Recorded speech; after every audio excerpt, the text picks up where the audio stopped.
Make yourself a priority. At the end of the day, you are your longest commitment.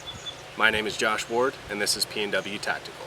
Today we're going to be talking about 10 tips for everyday life.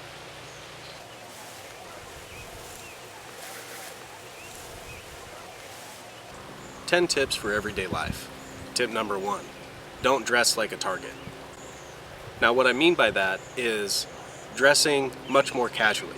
You don't want to be in, a military branded ball cap, a Chris Kyle t-shirt, your 5'11" pants, your shirt tucked in with your belt square, and your boots on.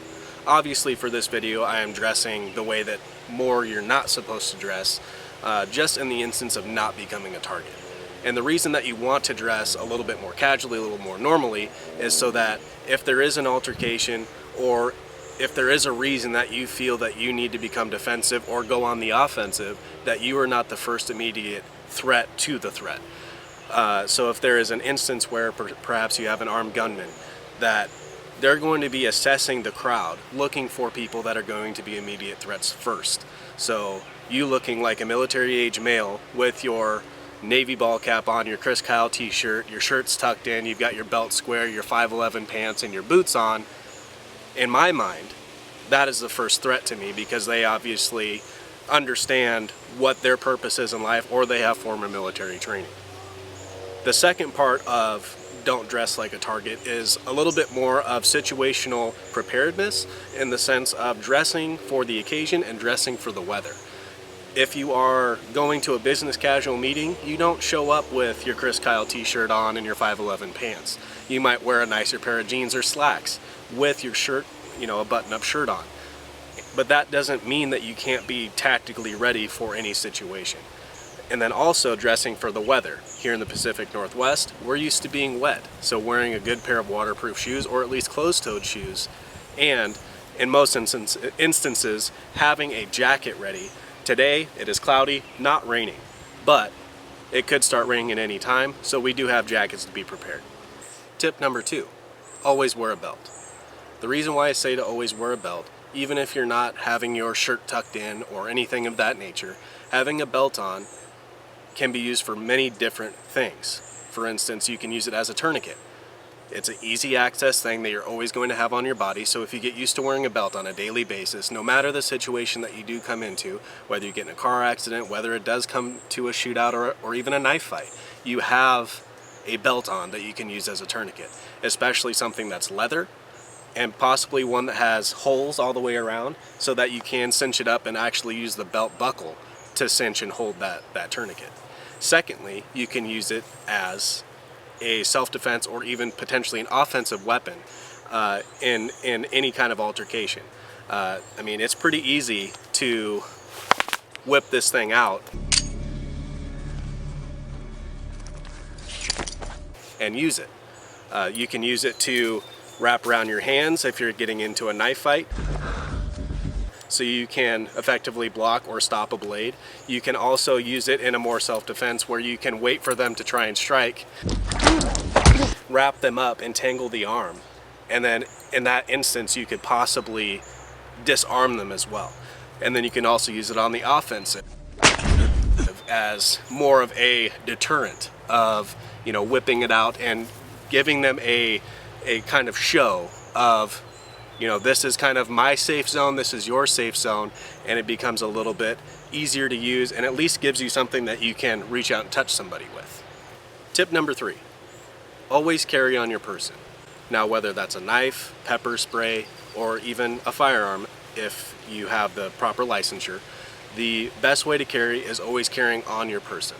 And I say this a lot to ladies, that there are tons of super cute, fancy concealed carry purses, but it is very easy to take a purse. Or you leave your purse somewhere, now they have your ID, your credit card, and your firearm, or your only form of protection, whether it's mace or even a pocket knife. The biggest thing is to keep it on your person so that you know that it's within reach of you at all times, and you get used to having it on you every day. And that's one of the big tips also, is to carry every day. And then also, with carrying every day, you want to get used to carrying in at least 3 different ways. Now, a pocket knife is a little bit different because, for at least a male, we almost always wear something that has pockets in the pants. So we can have our pocket knife here ready and accessible, and like you'll probably see on our Instagram or on our Twitter, that we have lots of pocket knives. I've got knives for any outfit, any occasion, really doesn't matter. I've got things with slim streamline clips, I've got things that are small, I've got larger knives. I mean, picking a knife and having a knife collection isn't a bad thing, and it doesn't make you a crazy person or anything like that, but it makes it so that you can be tactically ready no matter what you're wearing. But in more of a sense of, say, firearms, you want to get used to concealed carrying in at least 3 different ways so that you have options for what you're wearing. So say if I was wearing a suit, I have a over-the-shoulder rig that if I don't think I'm going to be taking my jacket off, I can just have it here underneath my arm and tucked underneath my jacket. If I'm out on a business casual situation where I may have a jacket or I may not, but I'll have potentially a button-up shirt that's untucked with a nice pair of jeans. I can have that inside the back of my pants with a proper holster, but concealed and making sure that it's covered. And then for more casual wear, appendix carrying is very comfortable, especially for a male, as long as the barrel length is properly sized. And now that's not a size joke to you males out there, but we do know that when you sit down, if you have a 4.5-inch barrel in your appendix carrying, that's going into your other barrel and it's not very comfortable. So getting used to carrying in those different ways and knowing the functionality of your firearm or of your weapon is a very good skill to learn. Tip number 4, if you do carry it concealed. And the biggest reason that I say this is all of these points are kind of going back to point number 1, where you're trying not to present yourself as a target. Where even if I'm walking through Walmart, if I see, one of our good old country boys around here walking around with an open carry gun on his hip, if shots start ringing out, that's the first person that I'm going to be looking to as the threat. Because you see it, you know that it's there. Now, if you are a person that's trying to blend into the crowd, that you just may be a good law-abiding citizen, that obviously you have training or you have at least enough sense in yourself that if stuff does hit the fan, you can at least protect yourself and protect those around you. But you don't want the enemy to know that you have it. So carrying concealed and trying not to print is a big thing. So no matter what way you carry, especially if it's concealed, you don't want to print. So having your weapon in a proper position where you don't see the grip showing through your shirt, or you don't see it bulging out of your pants, or you can't see it underneath your jacket, or even just in the instance of, say I'm underarm carrying, just walk normally. Have a normal arm swing. If you walk and you have one arm swinging and one arm not, it looks a little bit strange. And that's just getting used to the way that you carry your firearm. The other instance is don't flash it. Whether it's a knife, whether it's your pepper spray, whether it's your firearm, you're not trying to escalate here. The biggest thing is to use it for self-defense and defense of the people that are in your immediate vicinity, in your area of control. So flashing it is not a good thing. We are not gangbangers. We don't need to lift up our shirt and show our piece every time that we come into an instance where someone wants to bow up on us. Keeping it concealed and only drawing when necessary. Tip number 5, be aware. Now, being aware is not just being aware of yourself, but also being aware of your surroundings and the people that are in the surroundings. So whether you're going to the store or maybe having dinner at Applebee's, walking in and observing the people is a very useful skill to learn. And the biggest way that you can observe people is by looking at their demeanor. So even if they are sitting down at Applebee's, do they look like they're anxious? Do they look like they're jittery? Are they sitting there constantly checking their watch, checking their phone, jiggling their legs, constantly drinking their glass of water? These are signs of potential distress or of an instance where that may become a combative situation. Also, with observing people, it's something that I do, that even if the person does not pose a threat to me, they could always at some point be a threat. And so I assess people in a sense of, for example, if I see a man that is walking with a limp and I know what side he's favoring, so say he's favoring his right leg. If that man were to become combative, I know that without a doubt that I can attack that right leg and it's going to be a hindrance to him. Those are things that you can start to learn and start to pick out and choose as you start observing people and you start honing that skill. Another part of that skill that you can learn as well is, I've actually gotten very good at this, is telling when and where people are carrying their firearm. Because most people do not abide by the rules that I abide by. Most people, they do carry concealed, but they do not conceal it well. So they're printing, or they're not letting their arms swing, or they're constantly touching it and fidgeting it with it and pulling up their pants. You need to get used to carrying your firearm so that you don't have to do that. And those people are easy to mark, especially for someone that looks for things like that. Whenever I go into any situation where there are other people besides me and the people that I know, the people that I love, I am assessing every person that I visually see. I'm marking threats and I'm marking potential. Now also knowing your surroundings. So in the same instance, I'm walking into Applebee's. Our local Applebee's, I know that there's 3 doors that I can go in and 3 doors that I can go out.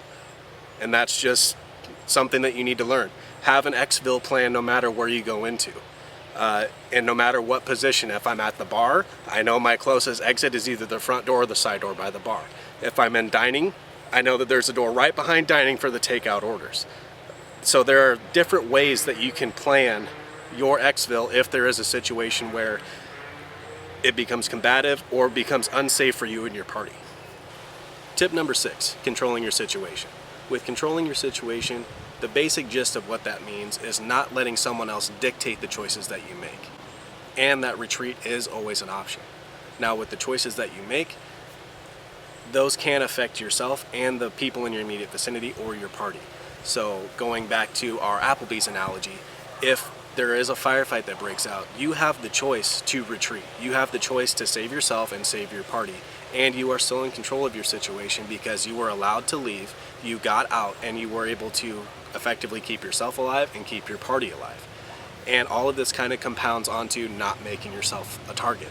So using those choices, using your problem-solving skills, that allows you to always be in control of the situation. And that doesn't mean that you're the one that's barking out orders in a confrontation, but that does mean that they do not hold all the cards, that the combative person or the force that is going up against you does not dictate every action or every decision that you make.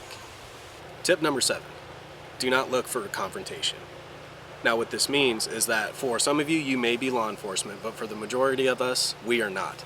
So looking for confrontation, especially if confrontation arises, sticking your nose in may not be a good choice.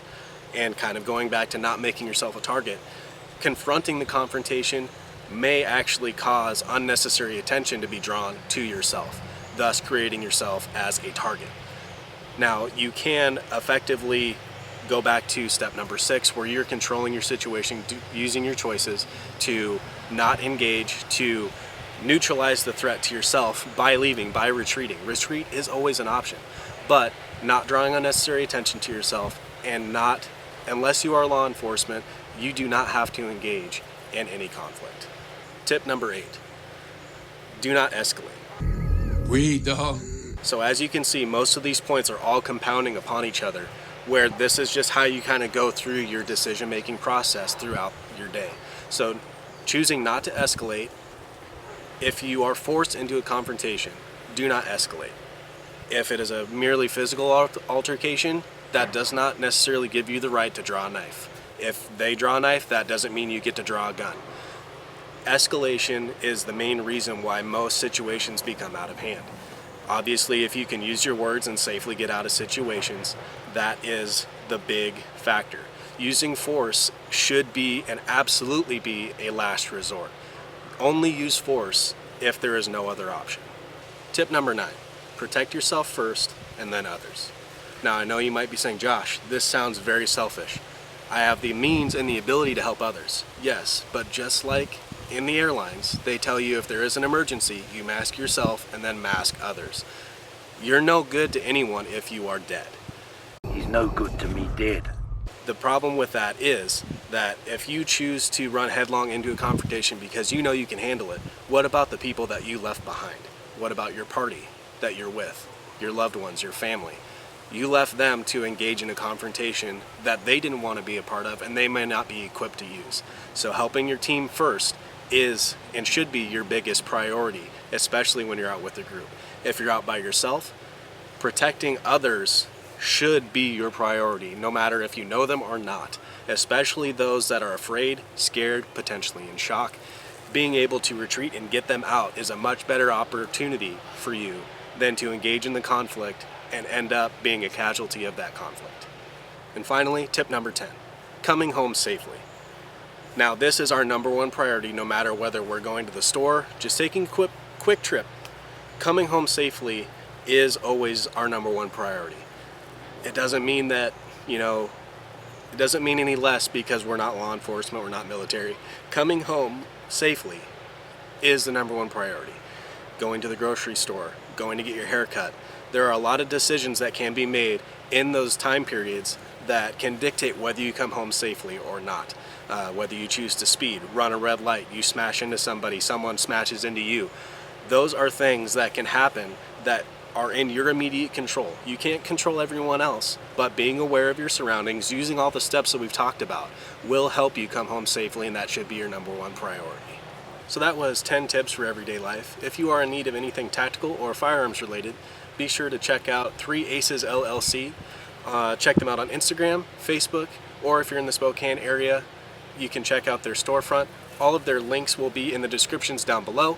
And if you like this video, please drop a like, subscribe, and turn on notifications so that you know when we put out more videos. We are going to be doing several more videos of covering a wide variety of topics. So turn on the notifications, and I'm Josh with PNW Tactical. We'll see you next time.